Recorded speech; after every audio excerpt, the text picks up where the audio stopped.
Olá, bom dia. A Notícia de Frente desta segunda-feira está no ar. Hoje, dia 13 de julho de 2020. Agora são 6 horas, 4 minutos, 22 graus. Chega junto com a gente, participa aqui do A Notícia de Frente, que está recheado de informação para você. Deixa eu dar um bom dia aqui ao Lúcio Sorge. Bom dia, Lúcio, tudo bem? Tudo bem, bom dia, Nayara, bom dia, Paulo, e bom dia a você que nos honra com a sua companhia. Bom dia, Paulo. Oi, Nayara, bom dia a você, Lúcio, você que nos assiste, que seja uma semana saudável, produtiva e abençoada por Deus. Amém, para todos nós, que seja uma semana de boas notícias, né? Porque a gente está tão cheio de más notícias e, infelizmente, a gente começa A Notícia de Frente hoje falando dos dados. Estou procurando aqui o relatório dos dados da Covid-19 aqui em Mato Grosso. Vamos aqui à tela, os dados, o balanço das últimas 24 horas que foram divulgados ontem. Lembrando que esse balanço sempre é divulgado no fim da noite, à noite, aqui ó, no fim da tarde, começo da noite. 28.791 casos confirmados da Covid-19, 1.077 mortes e 906 internados. E mais uma vez o que chama atenção, mesmo com o aumento de leitos de UTIs, porque agora o estado teve um aumento do leito, mesmo assim a taxa de ocupação é de 98,1%, quase 100% de taxa de ocupação, com apenas 5 leitos disponíveis. E eu trago aqui um outro dado, que é dos hospitais. Só tem leito aqui na região metropolitana, gente. Só tem um leito, segundo esse último balanço. Só tem um leito no Hospital São Benedito e na Santa Casa. Apenas 2 leitos em Cuiabá. Na região metropolitana, Várzea Grande, não tem mais leito, Lúcio. E o outro dado que chama a atenção desse boletim é que não vem um número de recuperados. A Secretaria até emitiu uma nota. A Secretaria Estadual de Saúde informa que, em razão da migração entre sistemas e bancos de dados, os números relativos aos casos em monitoramento e recuperados só serão atualizados a partir de hoje, segunda-feira. Portanto, até o restabelecimento do sistema, serão atualizados diariamente apenas o total de casos confirmados, mortes e as taxas de ocupação. E registrar aí o seguinte, que nós mostramos aqui no Notícia de Frente, na semana passada, a projeção lá da Fundação Oswaldo Cruz, né?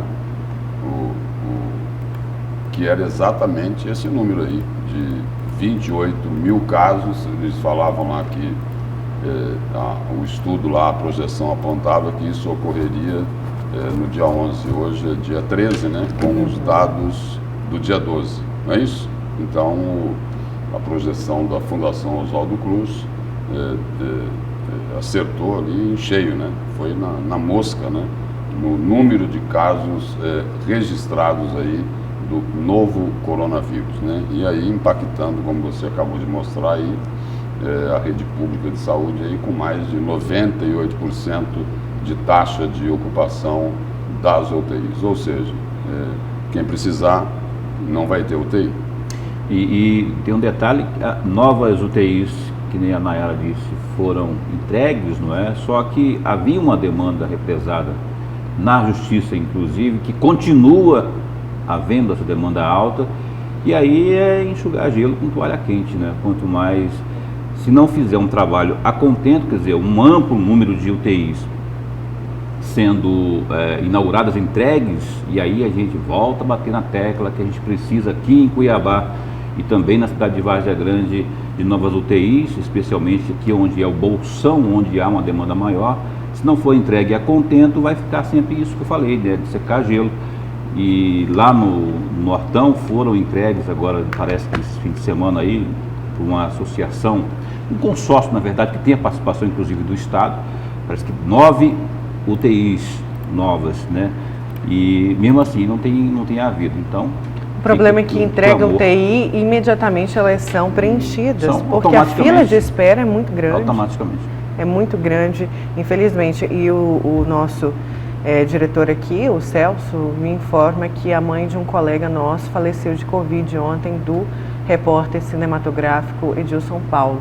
Os nossos sentimentos, então, e segue aí também, só atualizando, os nossos queridos amigos em recuperação, Edivaldo Ribeiro, outros colegas aqui também do grupo, e em especial o Alexandre Mota, que ainda segue internado, mas já apresentou melhoras, graças a Deus.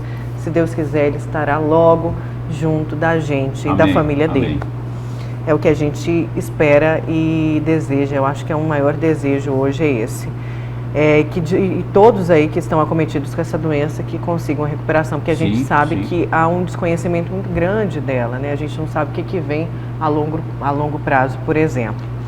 Bom, vamos aqui ao GD, ao portal Gazeta Digital. Daqui a pouco a gente vai ao vivo com o repórter Bruno Pinheiro também, trazer mais informações com Bruno Pinheiro. E vamos falar aqui de política.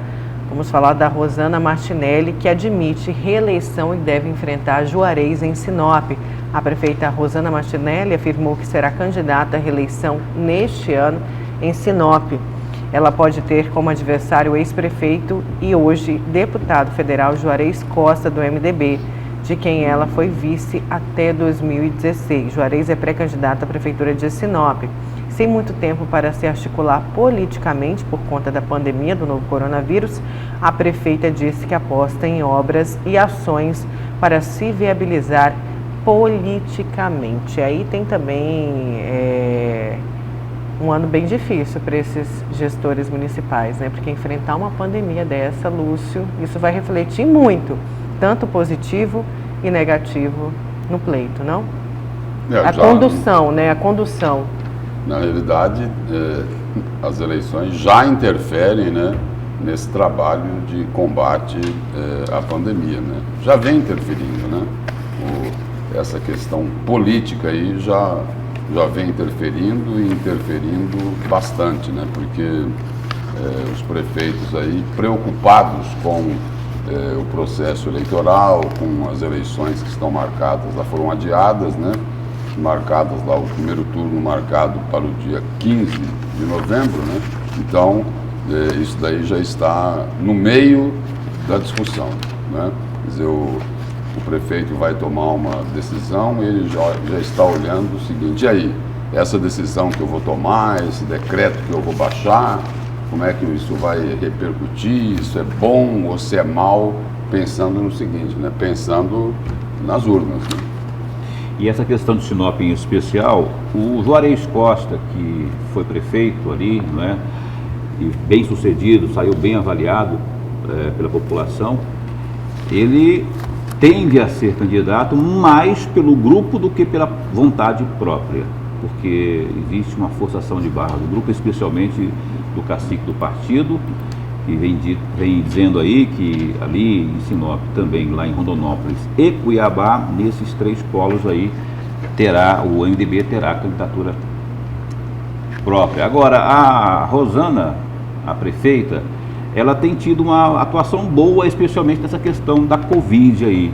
Não quer dizer que isso retrate toda a gestão dela, e também não estou dizendo ao contrário, estou dizendo que ela tem recebido elogios, inclusive da própria imprensa, e eu vi até elogios da própria base adversária, não é? Quanto ao trabalho dela nessa questão da pandemia, porque dinheiro está indo para lá, não é? Ela tem tomado algumas decisões, assim, que é lógico que não agradam todo mundo, mas a Rosana tem aí essa possibilidade. E aquela história, né, Lúcio? Você que é marqueteiro dos bons, está com a máquina na mão, quer dizer, ainda que não haja o tempo para fazer essa campanha, para fazer esse trabalho aí na pré-campanha, ela vai ter aí o aparato da máquina de forma direta ou indireta a seu favor. E aí, no caso aqui de Cuiabá, né, você falou aí do eterno cacique do MDB, né, o deputado federal Carlos Bezerra, que é uma raposa na política. Ele já, semana passada, ele veio e falou: olha, Emanuel Pinheiro é candidato sim, né? Ele só não está falando aí porque está sem tempo para falar sobre política, está cuidando aí do combate à pandemia. E o seguinte, Carlos Bezerra veio garantir que Emanuel Pinheiro é candidato à reeleição, logo depois que surgiu aquela conversa lá, de que Eduardo Botelho toparia ser candidato a prefeito de Cuiabá, se Emanuel Pinheiro não fosse candidato à reeleição. E aí o seguinte, quando surgiu essa conversa, acendeu a luz amarela para Carlos Bezerra. Porque é o seguinte, Emanuel Pinheiro pode até não ser candidato, só que o MDB tem que colocar o seguinte, que ele tem candidato, porque senão ele perde a força lá para negociar uma outra composição e acaba indo a reboque de um outro candidato. No caso aí, o candidato do governador Mauro Mendes, né, que ainda não está definido quem será, mas o MDB não quer ficar a reboque disso, né? Ele quer ter condições, né, quer ter força suficiente para negociar uma boa participação se Emanuel Pinheiro não for candidato à reeleição, o que muita gente duvida que ele será. Eu só quero acrescentar o seguinte, nos 3 polos que eu citei aqui, Rondonópolis, Sinop e Cuiabá, tem uma indagação aí, como ficará a participação do governador Mauro Mendes, né? Lá em Sinop, o Liberal, né, que é o antigo PR, que é o partido da prefeita. Lá em Rondonópolis tem o Thiago, que é do MDB, né, mas o Mauro Mendes não tem necessariamente influência ou participação nas discussões de lá. E a principal discussão é aqui em Cuiabá, porque o governador Mauro Mendes quer ver o cão, mas não quer ver apoiamento a Emanuel Pinheiro. Aí que está o grande imbróglio da situação toda. Olha, vamos agora ao vivo com o repórter Bruno Pinheiro, que o governo de Mato Grosso anunciou no último sábado como vai funcionar o centro de triagem da Covid-19, que será instalado na Arena Pantanal, em Cuiabá. O local terá equipes médicas para avaliação de casos sintomáticos e que não estejam em situação grave. Não é isso, Bruno Pinheiro? Bom dia, conta mais pra gente. Exatamente, Nayara, muito bom dia, ótima semana. Havia uma ampla expectativa do que seria feito com a Arena Pantanal, se seria instalado um hospital de campanha ou não aqui na capital do estado. E agora, uma notícia muito boa, que é o seguinte, de que a Arena Pantanal, o estádio, vai funcionar como um centro de atendimento médico aos pacientes sintomáticos, ou seja, que vão chegar lá e receber atendimento. Ou seja, eles vão receber lá, chegar, vai ser conferido e o seguinte, se eles confirmarem que está com algum sintoma, se for necessário, será repassado uma receita médica e o mais interessante, que lá mesmo será retirado esse medicamento, segundo o governo do estado. Então, ou seja, essa atitude, esse lançamento de um atendimento médico na Arena Pantanal, segundo o secretário Gilberto Figueiredo, é de reduzir essa autocontaminação, esse alto risco de novo coronavírus, esse surto, na verdade, que está se tornando a região metropolitana aqui em Cuiabá e Várzea Grande. Então, é chegando lá, receber atendimento. Só que as situações mais avançadas vai continuar sendo atendida nas unidades básicas de saúde. Isso que o secretário reforçou dias anteriores, que agora é necessário não somente olhar os novos leitos de UTIs, de enfermarias, quanto também reforçar esse acesso que são as unidades básicas de saúde. Uma outra informação que surge daí é sobre a falta de médico. Segundo o governador, na última quarta-feira já foi lançado esse edital da contratação de novos servidores, ou seja, servidores da saúde que vão atuar aí com esse atendimento na Arena Pantanal. Mas quando vai iniciar isso, Bruno? Não, a data ainda não foi lançada, não foi divulgada, deve ser anunciada nesta semana. Então, há uma expectativa de que seja aumentado esse atendimento sobre o novo coronavírus e nós esperamos que agora realmente seja feito o melhor uso da Arena Pantanal, um alto investimento e que agora ele vai servir e atender muito a nossa comunidade e a Baixada Cuiabana. Nayara, Lúcio. Obrigada, viu, Bruno, pelas suas informações. É o que a gente espera aí. Realmente o plano que deveria ter sido feito, lá atrás. E ainda falando... porque é o que todo mundo coloca, né? Que a falta de planejamento aí... Levou a esse cenário. Está mais do que clara, né? Mais do que clara. Não se planejaram, não fizeram o que tinha que fazer. Nós já colocamos aqui, né? A pandemia é gravíssima, né? Ia ter problemas no sistema público de saúde, todo mundo sabia disso, mas se tivesse ocorrido um pouco mais de planejamento, essa situação poderia ter sido minimizada. Essa questão da triagem aí lá na arena, ela está sendo muito questionada ainda, porque existe uma expectativa muito grande para saber o que ela vai atender exatamente, né? Então está faltando um pouco de mais informação sobre essa questão da triagem. E tem e também, Paulo, vai atender, a pessoa está com suspeita, vai encaminhar para onde? Pois é. E tem um detalhe também, que o CRM e o sindicato, acho que o Sindmed também estão questionando, estão desdizendo, estão rebatendo aí a afirmação do governo de que não está havendo demanda, não está havendo médico para contratar. E temos matéria disso. Vamos então saber mais informações com o repórter José Porto, justamente sobre isso, porque o governo diz que existe aí esse colapso na saúde. De um lado tem a criação de novas UTIs, mas o governo diz que isso não é o bastante, que faltam profissionais que eles não estão conseguindo contratar. Confira na reportagem. Com a decisão judicial da quarentena obrigatória em Cuiabá e Várzea Grande, uma das exigências da Justiça foi a abertura de novos leitos para socorrer a população. O governo de Mato Grosso prometeu pelo menos mais 40 leitos e a Prefeitura de Cuiabá também disse que vai ampliar as UTIs. Só que agora os gestores esbarram em um outro problema, a falta de profissionais. E nós temos instalações prontas, com equipamento, no Hospital Estadual Santa Casa para abertura de novos 20 leitos.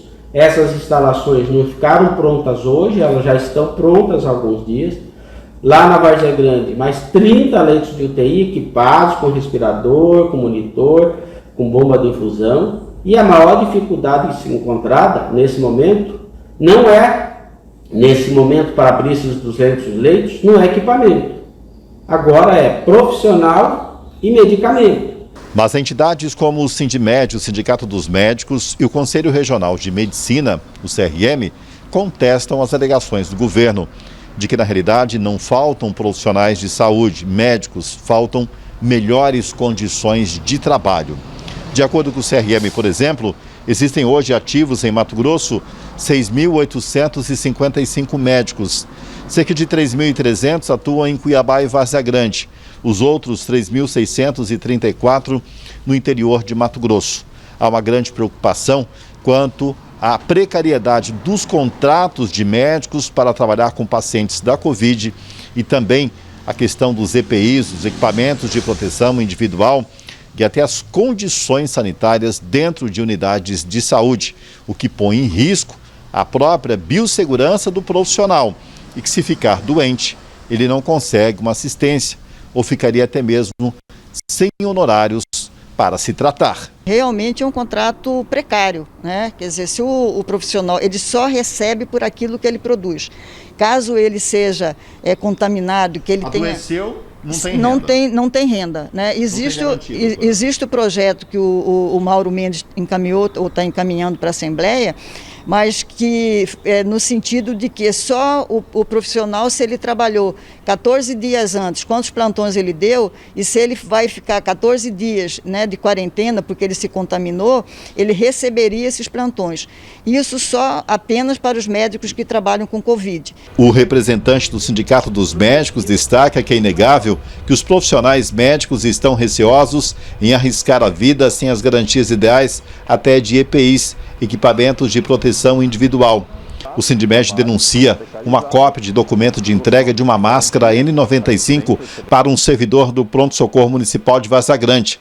Na comunicação de entrega, a recomendação de que a máscara só deve ser usada em caso de aerosol, intubação, e que não deve ser usado nos corredores. Os materiais que nós temos para proteção individual ou são em quantidades insuficientes ou eles não são aqueles que realmente conferem a melhor proteção para o profissional. Então, se colocar em risco diante de uma pandemia é você estar trabalhando com a arma na sua cabeça o tempo todo. Então não é questão de não ter profissional, é questão de a gente ter qualidade no trabalho, proteção, medicamentos, né? Então o que falta para que os profissionais assumam um risco é confiança no setor público. Na análise do sindicato, faltou o planejamento e agora ocorre um jogo de empurra e ninguém se une para enfrentar um problema que atinge a todos. Falta o diálogo, sim, dos gestores. Isso nós não temos faz muito tempo e podemos provar isso através de vários vídeos, várias reportagens que nós já fizemos. Então o sindicato ele está disposto a ajudar, ele se coloca à disposição para conversar até com os gestores, mas não parece ser interesse dos gestores o diálogo com o sindicato, porque nós vamos falar em condições de trabalho, em remuneração digna, e isso parece que não é do interesse dos governantes. Pois é, eu já havia conversado com o diretor do Sindmed pelo programa Tribuna da Rádio Vila Real. E olha, essa desvalorização, de verdade, já vem de muito tempo, falta concurso para a área de saúde, enfim. Então, é algo que não é de hoje. E na pandemia isso ficou muito mais evidente, principalmente no começo, Lúcio, quando os médicos, quando os profissionais de saúde ali pediam ajuda no que se diz respeito aos EPIs. Quantas vezes a gente não noticiou isso aqui? E aí o representante aí do Sindicato dos Médicos, né? O Adeildo Lucena, ele colocou, quero destacar 2 pontos aqui, do finalzinho da fala dele, né? As autoridades não querem conversar porque elas vão ser cobradas de melhores condições de trabalho e de remuneração digna. Sobre a falta aí dos equipamentos de proteção, a gente já fala sobre isso há muito tempo, desde o início da pandemia, né? Os profissionais que estão lá na linha de frente de combate à pandemia,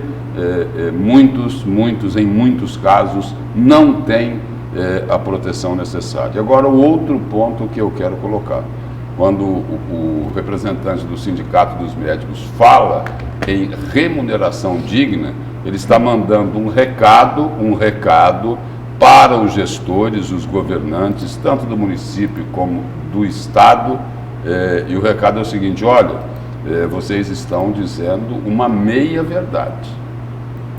Porque dizem o seguinte: olha, estamos tentando contratar, está difícil contratar. Mas sabe por que também está difícil contratar? Porque o que se paga para esse médico que vai lá na frente de combate à pandemia não é um salário justo, né? E o seguinte, aí, além de se pagar pouco, esse profissional vai se expor a esse risco de ser contaminado. Não é isso? Então é o seguinte: se não melhorarem a remuneração dos médicos que eles estão tentando contratar, não conseguirão fazer o contrato. Simples assim, né? Se não melhorar o que esses profissionais recebem, eles não vão aceitar por um salário mais baixo ir lá para fazer o combate aí da doença, se expondo a todo tipo de risco. Um salário baixo e sem as condições de trabalho necessárias.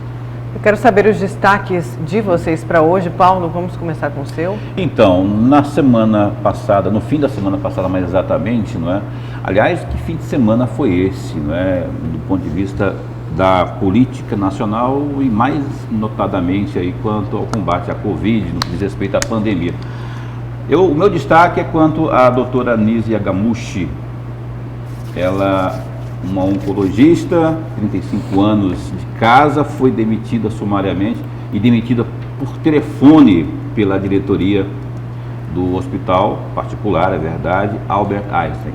A gente vai falar o que tem por detrás disso aí, porque a doutora Nise é uma das principais defensoras da hidroxicloroquina como forma, especialmente do modo profilático, né, de evitar mortes aí, essas dezenas e centenas de mortes que tem havido no país. Você vai explicar para a gente o motivo desse afastamento, né? Que não tem, me parece, a ver com a cloroquina. Tem a ver com o Holocausto, tem a ver com uma série de más interpretações, inclusive. Eu vou explicar por que tem havido essas interpretações de forma equivocada. E o seu, Lúcio, qual que vai ser? Meu destaque é o seguinte, o que todo mundo já disse, né? A imprensa já divulgou bastante isso, agora é reconhecido lá no Poder Judiciário, né? O Tribunal de Justiça, num julgamento aí, realizado na última quinta-feira, o Tribunal de Justiça reconheceu o seguinte: omissão e jogo político no combate à Covid em Mato Grosso. Eles até criticaram lá o posicionamento do presidente Jair Bolsonaro, que em determinados momentos não teria contribuído muito para a conscientização, para o combate aí ao novo coronavírus, mas focaram principalmente aqui em Mato Grosso, onde as autoridades municipais e estaduais não conseguem se entender, né? Um exemplo aí é o questionamento que se faz aí em relação aos decretos, né? Que muitas ações aí foram parar na justiça exatamente por esse joguinho político. É o meu destaque de hoje. Vamos aqui à participação dos nossos telespectadores do A Notícia de Frente antes do intervalo. Bom dia, convidam o governo e os prefeitos de Cuiabá e de Várzea Grande para visitar os hospitais públicos. Quem sabe assim vão se sensibilizar com a situação. Com certeza vão prestar contas no juízo final. Muito triste essa situação. Só pensam em dinheiro, sendo que quando morre não levamos nada. É a Luzilene Rodrigues, mais participação aqui. Bom dia. Essa escassez de médicos é consequência dos quase 20 anos sem concurso. Precarizaram a mão de obra e agora sentem falta do servidor efetivo. Abraços, Lopes. Aí teve também o nosso telespectador que mandou aqui, olha, esse nascer do sol, não sei de qual cidade. Será que é Sinop, Rondonópolis? Bom, eu sei que manda aqui pra gente qual que é a cidade, querido telespectador. Que você mandou esse nascer do sol. Vamos para o intervalo? A gente já volta daqui a pouquinho com mais informação no A Notícia de Frente.